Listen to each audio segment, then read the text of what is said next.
হঠাৎই আমার চোখ নিজে থেকেই চলে গেল কাকিমার দিকে। ঘন কালো চুলগুলো এলোমেলোভাবে কিছুটা ছড়ানো। বুঝতে পারলাম কাকিমা স্নান করে বেরিয়েছে। আগে কখনো কাকিমাকে এত সুন্দর লাগেনি। কাকিমা আজ গামছা পরে নাও, প্রতিদিন একভাবে আর ভালো লাগে না। ঝড় বৃষ্টির মধ্যে যা হলো তা কোনো দিন ভুলব না।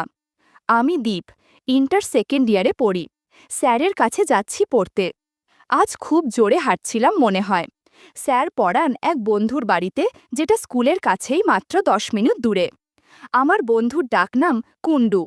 ওদের বাড়ি পৌঁছতেই নিচে দরজাটা পেরোলে একটা লম্বা লন পড়ে। সেটা পেরিয়ে কোনায় একটা সিঁড়ি।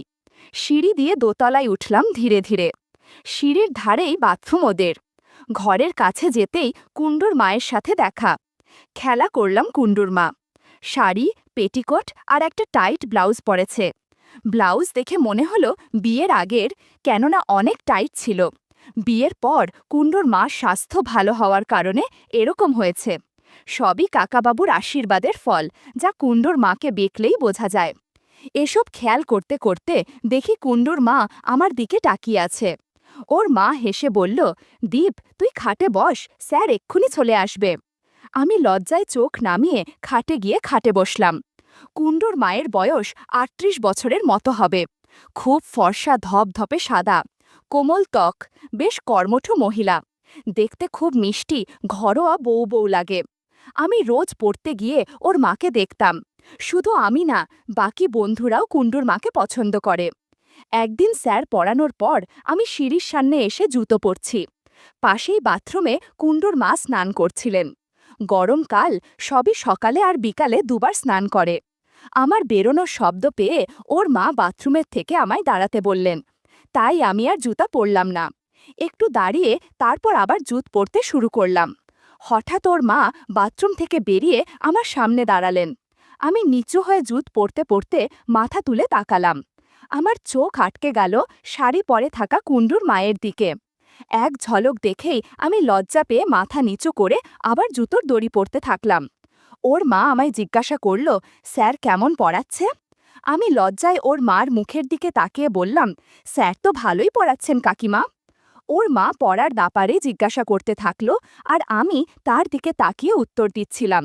মাঝে মধ্যে এদিক ওদিক তাকাচ্ছিলাম, কিছু দেখার উদ্দেশ্যে। ওর মা কি বলছিল সেদিকে মনই ছিল না আমার। আমি শুধু তাকেই দেখে যাচ্ছি। কেমন যেন একটা কামনা অনুভূতি হচ্ছিল। হালকা হাওয়ায় শাড়ির আঁচলটা দুলছে আগে পিছে। হঠাৎ আচমকা কাকিমার ডাকে আমার হুঁশ ফিরল। খেয়াল করলাম কাকিমা বলছে, কিরে, কি দেখছিস ওইভাবে তাকিয়ে? আমি মাথা নেড়ে বললাম, না না কাকিমা, কিছু না। কি জিজ্ঞাসা করছিলেন আপনি? ওর মা, বড্ড অন্যমনস্ক তুই, তখন থেকে তাকিয়ে দেখেই যাচ্ছিস আমার দিকে। আমি আর কথা না বাড়িয়ে সিঁড়ি থেকে নেমে গেলাম। বাড়ি গিয়ে স্নান করে নিলাম, আর কিছু শ্যাম্পু ফেললাম টয়লেটে। কিছু দিনের জন্য আমার পড়াশোনা, ঘুম সব মাথায় উঠল। কিছুতে মন বসত না। সারাক্ষণ শুধু কাকিমার কথা মনে পড়ে। আর অদ্ভুত সব চিন্তা ঘুরপাক খায়। কিছুদিন পরেই আরও এক ঘটনা। ওদের বাড়ির যেই ঘরে আমাদের স্যার পড়ায়, সেই ঘরের জানালা থেকে অন্য একটা ঘরের দরজার ভিতর অবধি সোজাসুজি দেখা যায়। সেরকমই একদিন স্যার পড়াচ্ছেন। আমি অন্য বারবার জানালার দিকে তাকাচ্ছিলাম, যাতে কাকিমার দর্শন পায়। হঠাৎই আমার চোখ নিজে থেকেই চলে গেল জানালার দিকে। চোখে পড়ল কাকিমার দিকে। ঘন কালো চুলগুলো পিঠের ওপর এলোমেলোভাবে কিছুটা ছড়ানো। বুঝতে পারলাম কাকিমা স্নান করে বেরিয়েছে, ঘরেই ঢুকতে যাচ্ছে। ঘরে ঢুকে দরজার কাছে গিয়ে দরজাটা বন্ধ করে দিল। এক মুহূর্তের জন্য আমি অন্য জগতে হারিয়ে গেলাম। আমার পুরো জীবনটা আমি সার্থক মনে করছিলাম। এমন সময় সোজা জানালার দিকে তাকালেন, আর আমার চোখে চোখ পড়ে গেল কাকিমার। কাকিমার ওই রকম অবস্থায় আমি তাকিয়ে দেখছি দেখে কাকিমার স্বস্তিতে পড়ে গেল, আর দ্রুত দরজা বন্ধ করে দিল। ততক্ষণে আমার পড়াশোনায় আর মন বসছে না। সেই দিনের পর থেকে মনে হতে থাকলো হয়তো কাকিমার সাথে বন্ধুত্ব করা দরকার। এই সুযোগে যদি গল্প করা যায় তাহলে তো ভালোই হবে। যেদিনই পড়তে যেতাম কাকিমার সাথে কথা বলার সুযোগ খুঁজতাম, কিন্তু ওরকম একা কাকিমার সাথে কথা বলার সুযোগ হয়ে উঠছিল না। আমি একটা বুদ্ধি বের করলাম। কুণ্ডুর বাড়িতে কখন অন্য স্যার পড়ান সেটা জিজ্ঞাসা করলাম। মনে মনে ভাবলাম, স্যার পড়ালে কাকিমা অন্য ঘরে একাই থাকবে, আর দিনের বেলা কাকিমার স্বামী মানে কাকাবাবুও থাকবে না। কিছুটা ভয় করছিল, কিন্তু ভাবলাম যা হবে দেখা যাবে। একদিন দুপুরে চলে গেলাম ওদের বাড়ি। যে ঘরে আমরা পড়ি সেই ঘরে যথারীতি অন্য স্যার পড়াচ্ছিল। আমি এরকম একটা ভাব করলাম যে আমি জানতাম না যে আজ আমাদের স্যার পড়াবেন না। পাশের ঘর থেকে কাকিমা বেরিয়ে এলো। কাকিমাকে বললাম, আমি ভুলে গেছিলাম যে আজ পড়া নেই। কাকিমা আমার দিকে তির্যক দৃষ্টিতে তাকালো। আমি বললাম, ঠিক আছে, তাহলে আমি বাড়ি যাই। এমন সময় কাকিমা আমার হাতটা ধরে বলল, এত রোদে এলি, একটু যাস না, একটু বিশ্রাম করে যা, আয় এই ঘরে এসে বস। মনে মনে একটু খুশি হলাম, কারণ আমার প্ল্যান কাজ করেছে। ঠিক যেটা চেয়েছিলাম সেটাই হলো। কাকিমাকে একা পাচ্ছিলাম না যে কথা বলবো, আজ পেলাম। আজ আমি আর কাকিমা একই ঘরে দুজনে বসে আছি। আজকের দিনেও খুব রোদ উঠেছে, বেশ গরম। কাকিমা একটা স্লিভলেস ব্লাউজ আর একটা হালকা শাড়ি পরেছেন, বেশ আকর্ষণীয় লাগছে। এই গরমে আমি খাটে বসেছিলাম। কাকিমা আমাকে এক গ্লাস ঠান্ডা জল দিল। জলটা হাত বাড়িয়ে দিতেই হাতে কালো চুল দেখতে পেলাম। মনে হলো কাটেনি অনেকদিন, তবে চুল আমার ভালোই লাগে। আমি যে কাকিমার হাতের চুলের দিকে দেখছি সেটা কাকিমা বুঝল, কিন্তু আড়ালো করল না। আমাকে জল দিয়ে বলল, কিছুক্ষণ বস, একটু ঠান্ডা হয়ে নে, তারপর যাস। আমি অল্প অল্প করে জলটা খাচ্ছিলাম। কাকিমা তখন তেমন কোনো কাজ করছিল না, ঘরে কিছু জামা কাপড় গোছাচ্ছিল। আমি জিজ্ঞাসা করলাম, কাকিমা, আপনার স্নান হয়ে গেছে? কাকিমা বলল, হ্যাঁ রে, সকাল সকাল করেছি। আমি আর চোখে কাকিমাকে দেখছিলাম। কাকিমা জিজ্ঞাসা করল, তোর পড়াশোনা কেমন চলছে? আমি বললাম, আর পড়াশোনা, পড়াশোনা তো করতেই পারছি না, মনই বসে না। কাকিমা জিজ্ঞাসা করল, সে কি, কেন রে? আমি মনে মনে ভাবলাম, এই সুযোগ আগের দিনের কথাটা বলি। আমি বললাম, সারাক্ষণই তোমার কথা ভাবি। কাকিমা ভুরু কুচকে আমার দিকে তাকালো, মুখ বেঁকিয়ে বলল, কেন রে, এত কি ভাবিস আমাকে নিয়ে? আমি চুপ করে রইলাম। কাকিমা বলল, এই বয়সে এত চিন্তা করলে পড়াশোনা হবে কি করে? আমি আবার বললাম, কিছুতেই পড়াশোনায় মন বসছে না। কাকিমা বলল, দুষ্টু বুদ্ধি মাথায় থাকলে তো মন বসবে না। আমি মনে মনে ভাবলাম, এবার বলি যে কাকিমা আমার সাথে গল্প করবে। অনেক ভেবে বললাম, দেখো না, যদি কিছু গল্প করা যায়।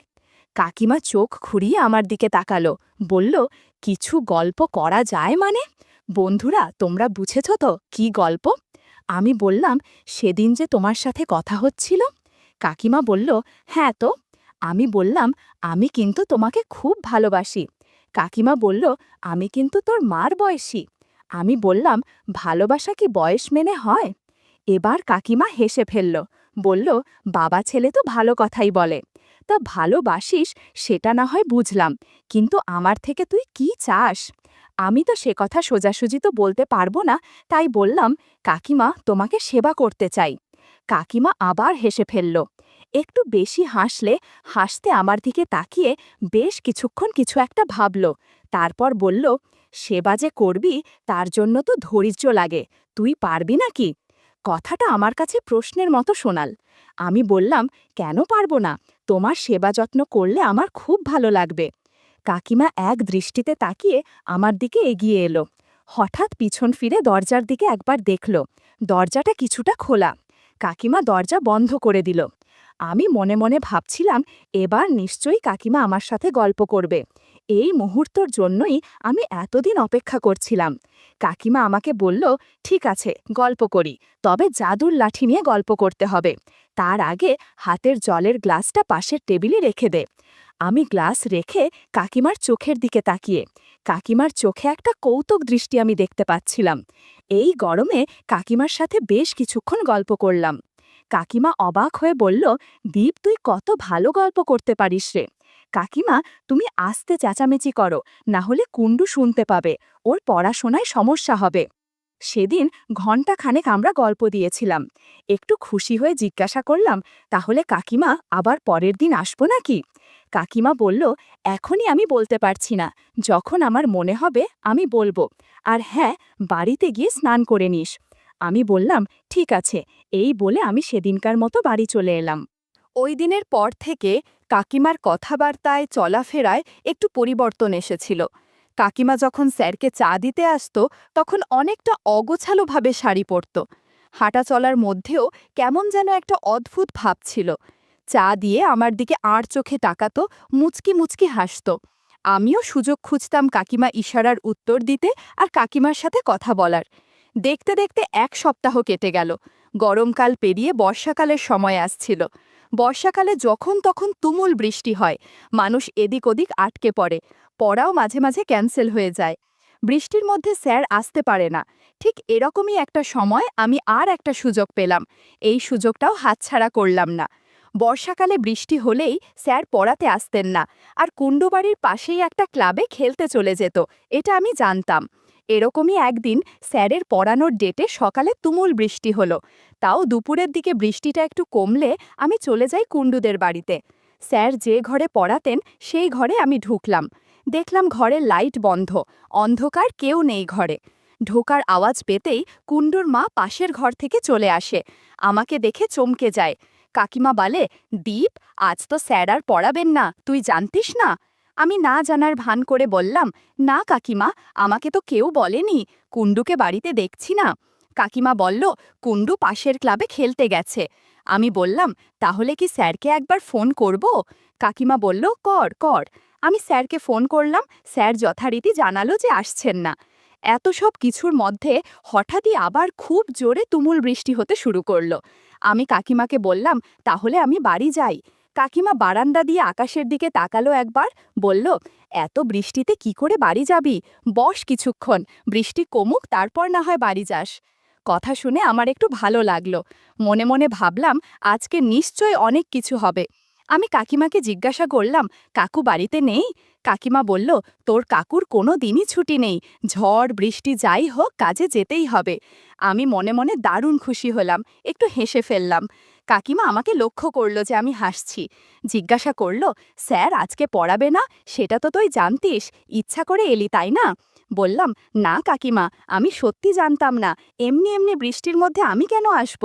কাকিমা বলল, থাক হয়েছে, সব বুঝি আমি, ন্যাকামো করিস না। আমি হেসে ফেললাম আর বললাম, কাকিমা, কুণ্ডু কখন আসবে? কাকিমা বলল, বৃষ্টি থামলে যখন ইচ্ছা হবে, বৃষ্টির মধ্যে কি করে আসবে? আমি আরও খুশি হলাম। বাড়িতে আমি আর কাকিমা একা। কাকিমা বলল, এই ঘরে বস। আমি বেডরুমে গিয়ে বসলাম। কাকিমা বলল, দাঁড়া, সিঁড়ির সামনের গ্রিলটা লাগিয়ে দিয়ে আসি, দুপুরবেলা না হলে কেউ ঢুকে যাবে। এই বলে কাকিমা সিঁড়ির সামনের দরজাটা লাগিয়ে দিল আর বেডরুমে ঢুকল। এদিকে আমি খাটে বসেছিলাম। লক্ষ্য করলাম কাকিমা আজকে একটা পাতলা নাইটি পরে আছে। আজ পড়া নেই বলেই, না হলে আমি সব সময় কাকিমাকে শাড়িতেই দেখেছি। কাকিমাকে বললাম, কাকিমা, তোমায় খুব সুন্দর দেখাচ্ছে। কাকিমা পাল্টা জিজ্ঞাসা করল, শুধুই সুন্দর? আমি মুচকি হেসে বললাম, না মানে কাকিমা একটা গার্ডার দিয়ে নিজের চুল বাঁধতে বাঁধতে বলল, এই বৃষ্টি থামতে অনেক দেরি হবে মনে হচ্ছে। আজ কিন্তু অনেকটা সময় আছে, যতক্ষণ বৃষ্টি থামছে না ততক্ষণ। এতক্ষণ এভাবে বসে থাকলে বোর হয়ে যাবি। চল একটা কাজ করি, ওয়ার্ড্রপের ড্রয়ারে লুডো খেলার কোট আর গুটি রাখা আছে, খেলবি নাকি লুডো? বন্ধুরা, তোমরা বুঝেছ তো কি বলতে চাচ্ছি? আমার কথা শুনে কাকিমা হেসে ফেলল, হাসি মুখে আমার দিকে তাকালো। মনে হলো কাকিমা বুঝতে পেরেছে। একটু পর লুডো খেলা শুরু করলাম। বৃষ্টির মধ্যে লুডো খেলার মধ্যে আনন্দই আলাদা। বাইরে মেঘের গর্জনের জন্য কাকিমার চেঁচামেচির শব্দ বাইরে যাচ্ছিল। হঠাৎ কাকিমা চুপ হয়ে বলল, ছাতা এনেছিস নাকি? আমি বললাম, আরে না, ধুর, ছাতা দিয়ে ভালো লাগে না, এভাবেই ঠিক আছে। কাকিমা বলল, আমি আবার মা হতে চাই না। আমি বললাম, এত দুশ্চিন্তা করো না, তুমি পিল খেয়ে নিও, তাহলে সমস্যা হবে না। লুডো খেলতে খেলতে অনেক সময় পার হয়ে গেছে।